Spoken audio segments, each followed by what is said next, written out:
Hello AP Chemistry and welcome to 4.3 Acids and Bases. So this is a very brief introduction to acids and bases. We will spend, I believe, 3 chapters later on this year talking about it. So, we're going to talk a lot. And it does build on the stuff we talked about last year, right? So it is assumed knowledge that you're able to calculate the pH of a strong acid or a strong base solution, right? You are also able to calculate the pH of the solution after a strong acid and base react, for example.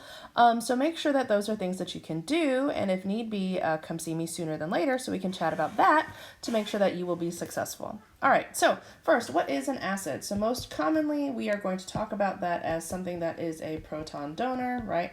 And if we think back to last year, right, protons in this, when we're talking about it, right, are H pluses, right, which protons are accurate for that because hydrogens come with 1 proton and 1 electron, and if we lose 1 electron, right, such that it has a positive charge, then really it is a proton at that point, yes?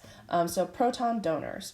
Now, obviously acids can be as simple as HCl, for example, where it's clear, right, that this ionizes in solution to form H plus ions and chloride ions. A lot of acids are not that way, right? There are a whole range of organic acids that don't look like that, right?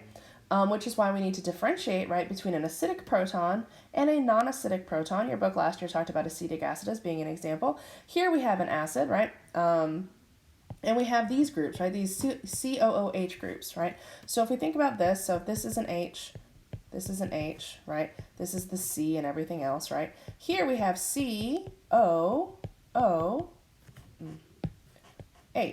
right? And now, what that means is the acidic proton is this one, right? So this whole group is referred to as that COOH, right? Or so this part makes this compound a carboxylic acid, right? And so that's a common functional group, right? Or common thing we'll see added to organic compounds, right? Where what happens is that those oxygens, these oxygens, pull electron density away from this hydrogen, right? Which means that this hydrogen then becomes more positive, right? More partial positive, and it's able to be taken by a water, basically, right? So anyway, this is our acidic proton, right? But note that there is this abundance of other protons that are not acidic, right? So for example, if we were going to write a reaction of this with some strong base, right, we wouldn't just take away all the H's. We would only take away the acidic H's, right, the ones that are part of a carboxylic acid group. Yes, does that make sense? All right, so then this acid in particular, right, has 3 acidic protons, to be clear, okay? When we're talking about bases, right, so bases, for the most part, right, are going to be our soluble metal hydroxides, okay? Our soluble metal hydroxides, which means that obviously, you got to know your solubility rules, right? But basically, that's just group 1 and the bottom part of group 2. Those are our soluble metal hydroxides. And those are our strong bases. But then there's a whole world of organic bases, right? Which, broadly, the ones we're going to talk about most are amines, okay? Where amines are any nitrogen stuck to 3 things, right? The most common of which that we talk about would be this one, right? Which I don't know if you remember, but from last year, this is ammonia, right? That's NH3, and if we think back to what nitrogen tends to look like when it forms Lewis structures, it's a nitrogen stuck to 3 things, and it tends to have a lone pair. This lone pair is what allows it to be a base, because if acids tend to be our proton donors, bases, by the definition we're going to use most of the time, right, tend to be proton acceptors, right? And in order to accept a proton, it's got to have a lone pair to do that, right? To form that new bond with that H plus, because it doesn't have any electrons to bring to the table, right? So ammonia. And note that these could be H's, right? Or those could very well be anything, right? Sometimes they're symbolized with R's if they're carbon-containing groups, right? But either way, nitrogen stuck to 3 things are our amines, right? Which means there's a lone pair, which means it can accept a proton. All right, now, acid and base strength, right? You have to memorize this, okay? Please just memorize this right now, and you will be so much more successful over the course of the year because the math for how we solve for pH, the math for how we do reactions, right? All of that depends on whether or not something's a strong acid or strong base. So once you've got that memorized, it makes life so much easier. So please, I urge you, memorize this now. Note that little exception in your book, right? Sulfuric acid, only that first deprotonation is considered a strong acid, right? Like, so H2SO4, right, to HSO4 minus, right? So the loss of that first proton is the strong acid part, right?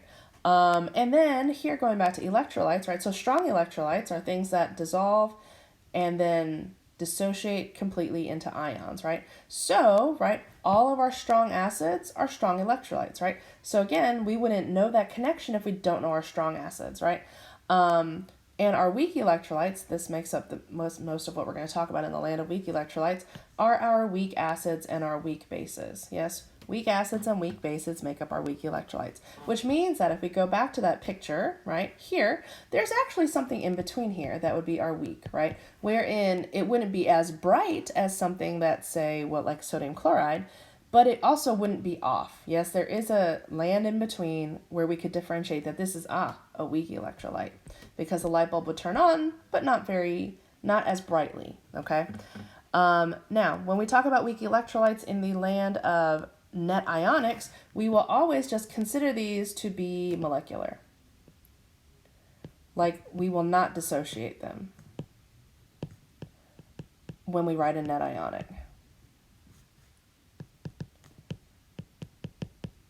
Okay, so we will not dissociate them in a net ionic equation, right?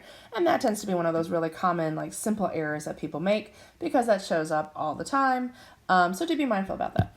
All right, so here is just practice 4.5 from your book. I just wanted to talk about this a little bit because your book words the question a little bit weirdly, and I just want to make sure we're all crystal clear here.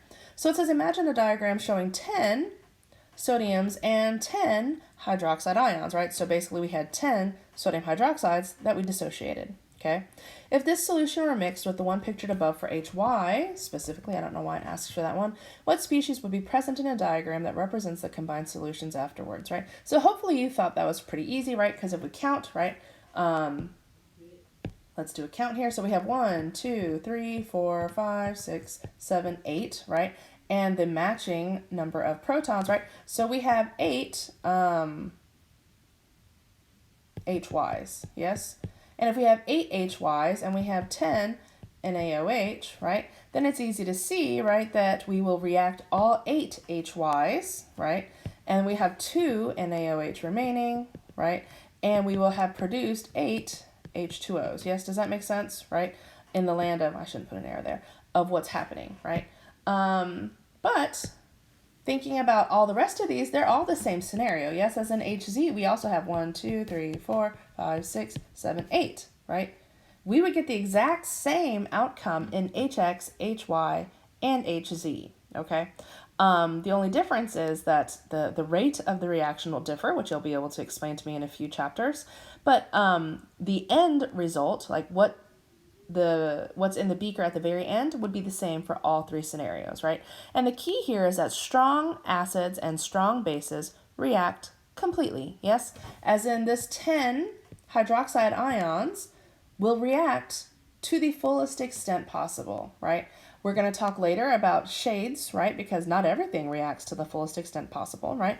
But strong acids and strong bases do, which means that all 10 of those hydroxide ions will react with a hydrogen ion if there are any available. Yes, does that make sense? All right, strong acids and strong bases react completely, always, always. All right, which means that all three of these scenarios would be the exact same. All right, thank you for listening. Be good, and I will see you soon. Stay tuned for redox.